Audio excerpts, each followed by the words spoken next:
नमस्कार दोस्तों, मैं रविंद्र रावत आप सभी का स्वागत करता हूं। दोस्तों, ग्रह विवेचना के आज के इस एपिसोड में हम चर्चा करेंगे 7th हाउस में जब राहु देव होते हैं तो वो अपना क्या असर देते हैं।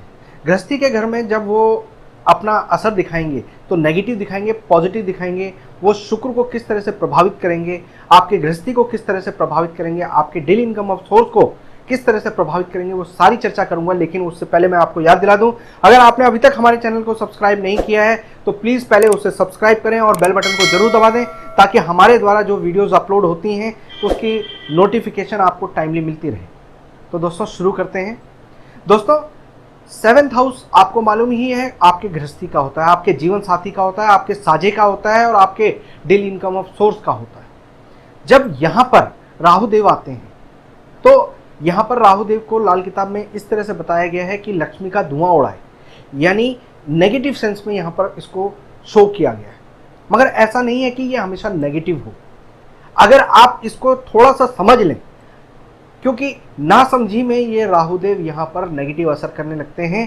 राहुदेव की खास कहानी ये होती है कि जब भी वो केंद्र के घरों में होते हैं तो वहाँ पर जो भी ग्रह उच्च का होता है, यानी जैसे अभी 7th हाउस में राहु हम बात कर रहे हैं तो 7th हाउस में शनि उच्च के होते हैं, यानी अगर आपने शनि का सहारा ले लिया तो ये राहुदेव हमेशा कंट्रोल करके रहेंगे, अपना फायदा देते रहेंगे। दूसरी तरफ अगर राहुदेव को नेगेटिव सेंस में उनको मजबूत ना होने दें तो भी आपके लिए राहु यहाँ पर नेगेटिव असर नहीं देंगे। और सबसे मुख्य बात, जो उस घर में कारक ग्रह होते हैं, यानी जैसे 7th हाउस में शुक्र और बुध कारक हैं, तो इन दोनों को जब तक आप ठीक रखेंगे, कुंडली में इनकी स्थिति जब तक ठीक रहेगी तब तक राहुदेव अपना बुरा असर नहीं देंगे।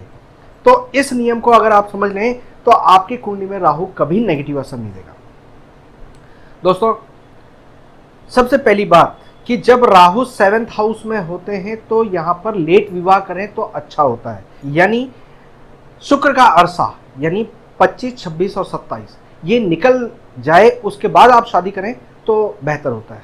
किताबों में यह बताया गया है कि 21 वर्ष से पहले विवाह ना करें, क्योंकि कुंडली में कहीं पे भी राहु खराब हो रहे होते हैं या राहु अपना नेगेटिव असर कर रहे होते हैं तो सबसे पहले वो बृहस्पति पर अपना बुरा असर देते हैं। और बृहस्पति की उम्र होती है, जो राहु के शत्रु भी हैं, तो वो है 16 से 21 वर्ष की आयु। इसलिए कहा गया है कि 16 से 21 वर्ष की आयु में विवाह ना करें। मगर जनरली आज के माहौल के हिसाब से बहुत रेयरली किसी की इस उम्र में शादी होती है, ज़्यादातर बाद में शादी होती है। तो दूसरा जो हम बात करेंगे यहाँ पर कि राहु जो नुकसान पहुंचाएगा वो शुक्र को नुकसान पहुंचाएगा, इसलिए आप 25, 26 और 27 जो शुक्र का अरसा है इसको भी त्यागें। इस समय को भी अगर बिता देते हैं तो उसके बाद आपके लिए विवाह करना उत्तम होता है। दोस्तों, राहु जब यहाँ पर होंगे तो इनको बोला गया है लक्ष्मी का धुआं, यानी लक्ष्मी यानी शुक्र। अब यहाँ पर ये शुक्र का धुआं उड़ाएंगे। शुक्र क्या है? आपकी गृहस्थी, यानी आपकी गृहस्थी का धुआं उड़ाएंगे। मगर व्यापार के लिए, आपकी नौकरी के लिए, आपके काम धंधे के लिए उतना बुरा असर नहीं करते अगर आप बुध को खराब ना होने दें। दोस्तों, जब राहु आते हैं कहीं पर भी तो वो ब्रेक करने का काम करते हैं, तोड़ने का काम करते हैं, छलावे देने का काम करते हैं। तो एक तो गृहस्थी में छलावा देंगे, दूसरा आपके बिजनेस में छलावा देंगे। अगर आप नौकरी कर रहे हैं तो आपके लिए कोई टेंशन की बात नहीं, मगर आप व्यापार कर रहे हैं तो आपको साझेदारी में व्यापार नहीं करना चाहिए। व्यापार अगर आप साझेदारी में करते हैं तो ये बुध का नेगेटिव असर आएगा और वहां पर आपके लिए खराबी होगी, आपको साझेदारी में नुकसान होगा। जनरल वे में बुध जो समाज से संबंध रखते हैं, यानी आपके दोस्तों से, आपके मुंह बोले भाइयों से, कजन से, इनसे संबंध रखते हैं। अब अगर राहु यहाँ पर होते हैं और ये नेगेटिव हो रहे हैं तो आपका पैसा, आपकी जो कमाई है वो ये लोग खाएंगे, वो उजाड़ेंगे उसको। आपकी संगत ऐसी होगी, आपको हर जगह पर खर्चा करवाएंगे, वो लोग आपको प्रेरित करेंगे, आपको उकसाएंगे और आपके जेब से पैसा निकलवा कर अपनी चीज़ों का आनंद लेंगे और आपको नुकसान में पहुंचाएंगे, आपको कर्जे के मोहताज बना देंगे। इसलिए राहु 7वें घर में बोला गया है कभी भी कर्जा ना दें, खासकर अपने दोस्तों को, अपने भाइयों को। भाइयों से मतलब जो सामाजिक भाई हैं, अपने खून के संबंधों की बात नहीं कर रहा हूं मैं यहाँ पर, दूसरे सामाजिक, क्योंकि बुध सामाजिक भाई होते हैं, सामाजिक रिश्ते होते हैं, सामाजिक आपका जो संबंध होता है उसको रिप्रेजेंट करते हैं। इसलिए आपने समाज में अपने परिवार वालों को छोड़कर उनके पास आप अपना पैसा देते हैं तो आपको नुकसान होगा। इस चीज़ का ख्याल आपको रखना होता है। दोस्तों, जब भी राहु यहाँ पर हों तो ऐसे इंसान की कैरियर की शुरुआत नौकरी से होती है। भले ही वो एक दिन गया हो, मगर पहले वो किसी के अंडर काम करेगा, फिर जाके अपना बिजनेस शुरू करेगा। ये इसकी खास निशानी होती है। दोस्तों, जब भी राहु यहाँ पर होते हैं तो ऐसे इंसान को कुत्ते को कभी नहीं पालना चाहिए घर में, यानी कोई पेट के रूप में आप कुत्ते को अपने घर में पालते हैं तो वो आपके लिए नेगेटिव असर करता है।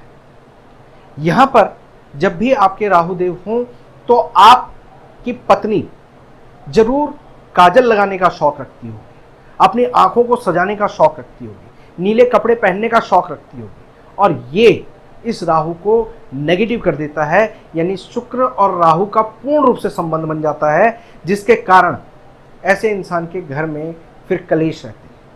अगर वो इन चीज़ों को छोड़ देती है, तीज त्यौहार की बात अलग है, किसी फंक्शन पार्टी की बात अलग है, लेकिन रूटीन में इन चीज़ों को छोड़ दे तो उनके गृहस्थी में बहुत सारी चीज़ें कंट्रोल में रहती हैं। और जो पुरुष होते हैं उनको कई आपने देखे होंगे कि वो अपनी छोटी उंगली की, जो बुध की उंगली होती है, उसका नाखून बढ़ाना शुरू कर देते हैं। एक वही मात्र उंगली के नाखून को बढ़ाना पुरुष शुरू कर देते हैं तो वो नेगेटिव असर देता है।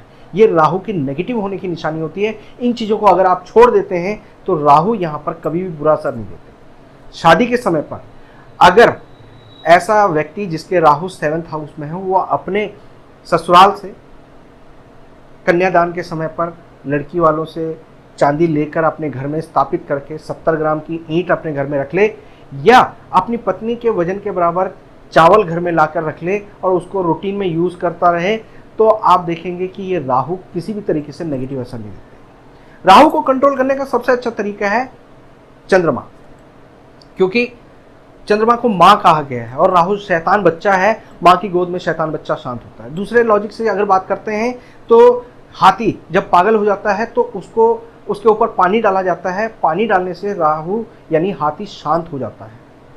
तो यहाँ पर यही कहा गया है कि राहु के गुस्से को, यानी हाथी के गुस्से को नदी या पानी शांत करेगा।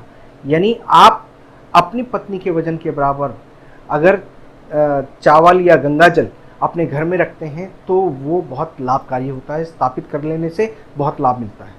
प्रैक्टिकली इतना सारा रखना मुश्किल होता है, तो इसमें उनके 10वां अंश यानी उनके वजन का जो 10वां हिस्सा है उतना भी रख सकते हैं। यहाँ पर जैसे मैंने कहा वीडियो की शुरुआत में कि राहु जिस भी घर में बैठे हों उसके उच्च के ग्रह की मदद लेनी चाहिए, तो यानी यहाँ पर शनि की मदद लेते हैं। अब यहाँ पर एक उपाय बनता है कि जो कनस्तर होता है, जो टिन का कनस्तर होता है, वो शनि है। अब उसमें जब आप गंगा जल भरकर रखते हैं और उसको सील पैक कर देते हैं, उसके अंदर 4 चांदी के चौकोर टुकड़े रखे और उसको सील पैक कर दिया, बिल्कुल एकदम सील बंद, जिसमें हवा अंदर ना जा सके, उसको लेकर आप बेडरूम में रखते हैं और किसी लकड़ी के फट्टे के ऊपर रखते हैं, लकड़ी की अलमारी के ऊपर रखते हैं, तो शनि के जरिए आप चंद्रमा को अपने साथ मिलाकर केतु का निर्माण करते हैं और राहु का इलाज करने के लिए केतु का इलाज करते हैं, तो उससे राहु शांत होता है। ये नियम है। जब आप इसको करते हैं तो आप देखेंगे कि गृहस्थी बहुत स्मूथ चलती है। इसके अलावा अगर काम धंधे में दिक्कत आ रही है, परेशानी आ रही है, तो एक स्टील का बर्तन ले सकते हैं। स्टील जो होता है वो अच्छा राहु होता है। उसमें आप गंगा जल भरकर उसके ढक्कन को लाल पेंट करके, क्योंकि मंगल हमेशा राहु को दबाते हैं, यानी महावत हमेशा हाथी को कंट्रोल करता है, तो आप उसके ढक्कन को लाल रंग करके और ऊपर से उसको ढक्कन को रख देते हैं और वो बंद करके अपने बेडरूम में रखते हैं, तो आप देखेंगे कि आपके राहु देव की जो भी नेगेटिविटी आपके काम धंधे में है वो कंट्रोल में आनी शुरू हो जाती है। दोस्तों, जब भी राहु यहाँ पर हों तो आपको गंगा स्नान करना बहुत लाभकारी होता है। इसके अलावा आपको एक चीज़ का ध्यान रखना चाहिए कि नीले रंगों का जितना आप परहेज करें, अपने खासकर बेडरूम में आप नीले रंग का बिल्कुल प्रयोग ना करें। अपने जीवन साथी को नीले रंग का प्रयोग कम से कम करने दें। लोअर पार्ट की कोई बात नहीं होती, अपर पार्ट में बिल्कुल भी वो नीला रंग प्रयोग ना करें तो अच्छा होता है, गृहस्थी अच्छी चलती है। तो ये छोटे छोटे उपाय जब आप फॉलो करते हैं तो आपके 7th हाउस में जहाँ पर बोला गया है कि लक्ष्मी का धुआं उड़ाने वाला, वो भी कंट्रोल होता है। और जब ज़्यादा परेशानी हो जाए तो 7 नारियल, खड़कते हुए नारियल आप ले लें और उनको सरसों के तेल का तिलक और उस पर काले तिल चिपका दें, मोली से उसको बांध दें, अपने सर से एंटी क्लॉक 7 बार वार के उसको जल प्रवाह करें। आपके राहुदेव पूरी तरह से कंट्रोल होंगे। आपके काम धंधे में आ रही परेशानियां आपकी दूर ठीक हो जाएंगी। आपके घर में जो मियाँ बीवी की परेशानियां हैं उन पर कंट्रोल हो जाएगा। अब मान लीजिए कि आपकी सारी सिचुएशन ऐसी है कि अब आप ये सारी चीज़ें कंट्रोल नहीं कर पा रहे हैं और मियाँ बीवी के हालात ऐसे बन गए हैं कि तलाक वाली स्थिति आ गई है, तो ऐसे में एक नीले फूल को आप वीराने में दबाते हैं तो उससे आपके राहुदेव कंट्रोल हो जाते हैं। तो ये मैंने उपाय भी बताए आपको, राहु के सारे लक्षण भी बताए और इसको कैसे कंट्रोल कर सकते हैं वो भी बताया। उम्मीद करता हूँ कि ये बातें समझ में आ गई होंगी। राहु से आप डरेंगे नहीं। किसी भी तरह का कोई सवाल या डाउट हो तो आप हमें कमेंट बॉक्स में लिख सकते हैं। अगर ये वीडियो पसंद आई हो तो इसको लाइक और शेयर करना बिल्कुल ना भूलें। फिलहाल मैं अपनी वाणी को विराम देता हूँ।